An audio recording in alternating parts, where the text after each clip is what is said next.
எல்லாருக்கும் வணக்கங்க. இந்த பதிவில் நம்ம பார்க்கக்கூடியது துளாராசியில் பிறந்தவங்களுக்கு வரக்கூடிய ஏப்ரல் மாதம் சாதகமாக இருக்க போகுதா அல்லது பாதகமாக இருக்க போகுதா?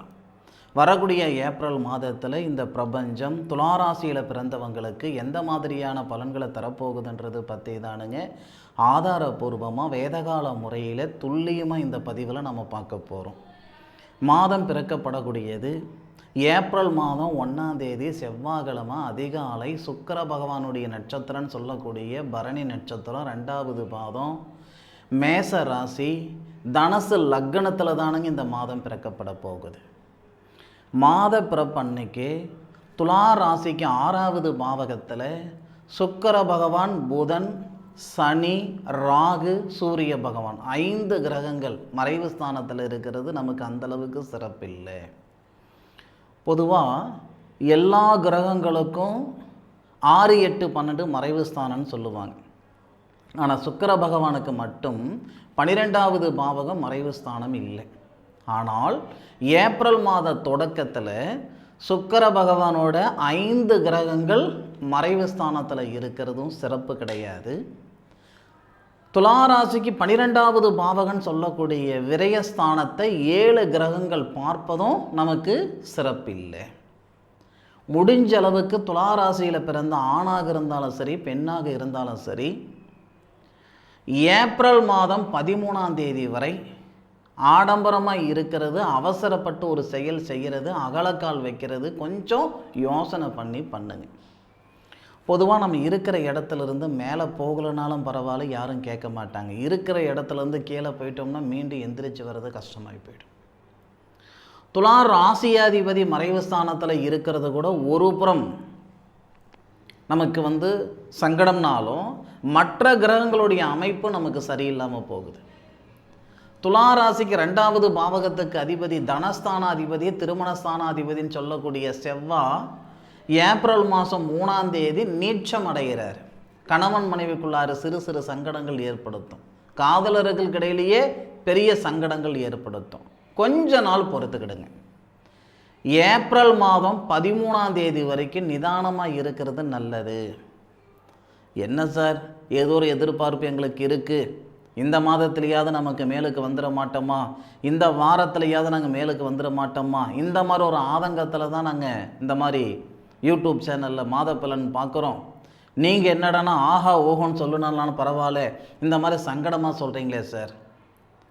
அதாவதுங்க, நல்லதை தெரிஞ்சுக்கிறோமோ இல்லையோ, ஜாதகத்தில் கெட்டது இருக்குதுன்னா தெரிஞ்சுக்கிடணுங்க. இதுவரை துளாராசி நண்பர்களுக்கு ஏதோ வரவுக்கும் செலவுக்கும் கரெக்டாக போய்கிட்டு இருக்குது. ஏதோ ஒரு 2 பேர் வந்தாலும் சோறு போடுற அளவுக்கு ஒரு தகுதியில் இருக்கிறீங்க. ஏதாவது ஒரு சிக்கல் வந்துருச்சு அப்படின்னா சிரமம் ஆகிடும். 6வது பாவகத்தில் சனி பகவான் இருக்கிறது நமக்கு கொஞ்சம் பரவாயில்ல. 12 கூடிய புதன் 6வது பாவகத்தில் போய் நீச்சம் அடைகிறதும் பரவாயில்ல. இந்த சனி பகவான் புதன் இருக்கிறது பரவாயில்லன்னு சொல்லலாமே தவிர 11வது பாவகத்துக்கு அதிபதி லாபத்துக்கு சொந்தக்காரர் சூரிய பகவான் இருக்கிறது தப்பு, நம்ம ராசிநாதன் இருக்கிறது தப்பு. ஒரு சில சூழல், ஏன்னா இப்போ குரு பகவானே எடுத்துக்கோங்க, 6 கூடையவன் 8வது பாவகத்தில் இருக்கிறது பரவாயில்ல. அதனால் 13ஆம் தேதி வரைக்கும் கொஞ்சம் நிதானமாக இருங்க. அதுபோக சில பேருக்கு வேலை மாற்றங்கள் பண்ணலாமா, இல்லை புதுசாக தொழில் ஆரம்பிக்கலாமா, இந்த மாதிரி எண்ணங்கள் எல்லாம் வரதான் செய்யும். கொஞ்சம் நிதானமாக இருங்க. ஏன்னா இந்த தருணத்தில் வேலை மாற்றங்கள் பண்ணுறதும் நல்லது கிடையாது, புதுசாக தொழில் ஆரம்பிக்கிறதும் அந்தளவுக்கு சிறப்பாக இருக்காது. ஏப்ரல் 13ஆம் தேதி லாபஸ்தானாதிபதினு சொல்லக்கூடிய சூரிய பகவான் உங்களுடைய ராசிக்கு 7வது பாவகத்தில் இருந்து உங்களுடைய ராசியை பார்ப்பார், உச்ச நிலையில் ஆயிடுவார். அப்போ சூரிய பகவான் உச்ச நிலையில் கிட்டத்தட்ட 1 மாத காலத்துக்கு ஏப்ரல் 13ஆம் தேதியிலிருந்து கிட்டத்தட்ட நமக்கு மார்ச் மாதம் ஒரு 12, 13 தேதி வரைக்கும் உங்களுடைய ராசியை பார்ப்பார். அது பிரகாசமாக இருக்கும். நீங்கள் வேலையில் மாற்றங்கள் பண்ணுறதோ, புதுசாக தொழில் உருவாக்குறதோ, ஒரு வீடு வாசல் உருவாக்குறதோ, ஒரு சில நல்ல விஷயங்கள் எல்லாம் நடக்கும். தற்சமயம் நமக்கு சாதகமாக இல்லை, கவனம் தேவை. அதே மாதிரி 4வது பாவகத்துக்கு அதிபதி சனி பகவான் மார்ச் மாதம் 29ஆம் தேதி பயிற்சி ஆனார் இல்லைங்களா, திருக்கணித பிரகாரம். வாகனம் வாங்கலான்ற எண்ணம் தற்சமயம் வேண்டாம்.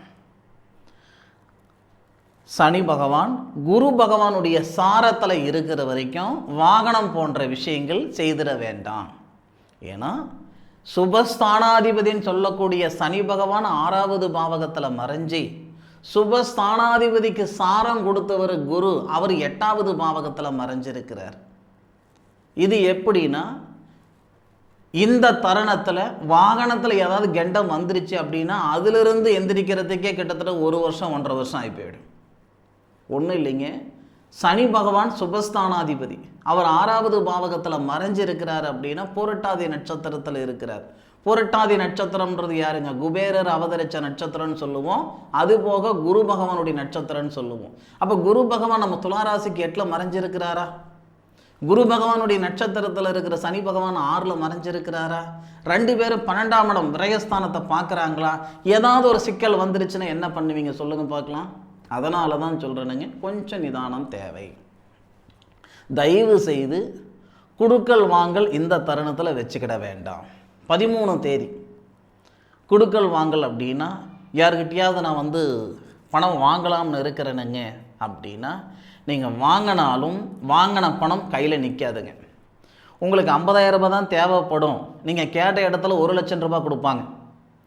பணம் கொடுக்கறதுக்கெல்லாம் பிரச்சனையே கிடையாது. சத்தியமாக சொல்கிறேனுங்க, நீங்கள் 1 லட்சம் ரூபாய் கேட்டிங்கன்னா, இல்லைங்க நான் 1.5 லட்சம் ரூபாய் கொடுக்குறேனுங்க, கடன் கொடுக்குறவங்க இந்த நேரத்தில் கம்பல்சரி வந்துடும்.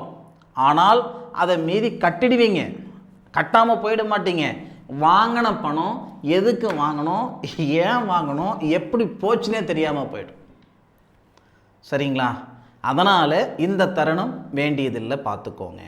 யார்கிட்ட அதை கொடுக்கணும் அப்படின்னு நினச்சாலும் கொடுத்த பணம் வந்து சேராது. பட்டம் பார்த்து பயிர் செய்யணும்னு சொல்லுவாங்க. நிறைய காணொலியில் நான் சொல்லிகிட்டு இருக்கிற வார்த்தைங்க.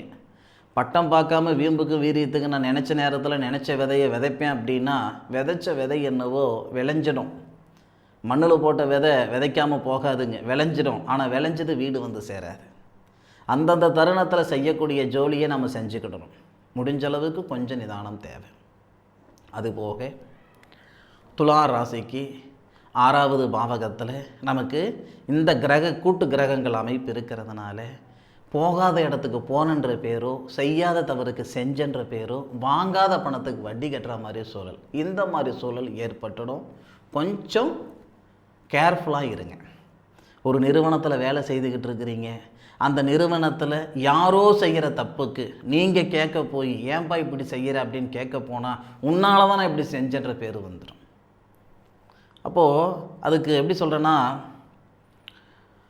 பனைமரத்துக்கு அடியில் போய் நம்ம பாலே குடித்தாலும் அது கல்லுன்ற பேர் தான் வரும். அதனால் எந்த இடத்துல என்ன பேசணும் அப்படின்றது உணர்ந்து இந்த தருணத்தில் பேசுங்க.